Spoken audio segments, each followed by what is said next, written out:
Hi everyone. In this video, we'll build on our understanding of resting potential and look at action potentials, including the all or nothing principle. In the video on resting potential, we saw that the membrane is described as polarized when in its resting state. This is due to the distribution of sodium ions and potassium ions. This is achieved by a combination of the action of the sodium-potassium pump and the difference in membrane permeability to sodium and potassium ions. An equilibrium is reached between the electrical and concentration gradients, which results in a higher concentration of sodium ions on the outside of the axon and a higher concentration of potassium ions on the inside. At this point, the membrane potential is around -70 millivolts.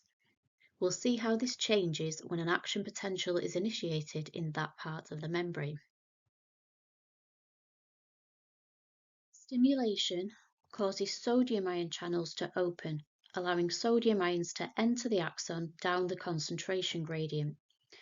This causes depolarisation of the membrane. If the stimulus is sufficient to cause enough depolarisation to meet threshold, voltage-gated sodium ion channels open, leading to a huge influx of sodium ions. This is an action potential. We can see on the graph that the membrane potential becomes positive as so many sodium ions enter the axon.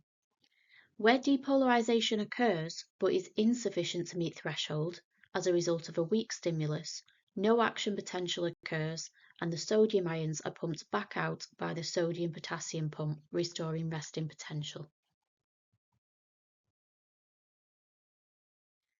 At around plus 40 millivolts, voltage-gated sodium ion channels close and voltage-gated potassium ion channels open. Sodium ions can no longer diffuse, but now potassium ions can diffuse out of the axon down the electrochemical gradient. This causes the membrane potential to become negative again. This is called repolarisation. The potassium ion channels are slow to close, so potassium ions continue to diffuse out, causing the membrane to become hyperpolarized. This means the membrane potential is even more negative than the resting state. We'll look at this period in more detail in the next video. Resting potential is then restored by the sodium-potassium pump actively transporting the ions across the membrane. We've seen that weak stimuli do not cause sufficient depolarization to reach threshold, so the voltage-gated sodium ion channels do not open and no action potential is initiated. Stronger stimuli do cause sufficient depolarization to reach threshold and initiate an action potential. As stimuli become more intense, the action potentials do not increase in amplitude. This is called the all or nothing principle. An action potential is either initiated or it isn't. Very strong stimuli cause the initiation in quick succession. That is, they increase the frequency of action potentials, but not their amplitude.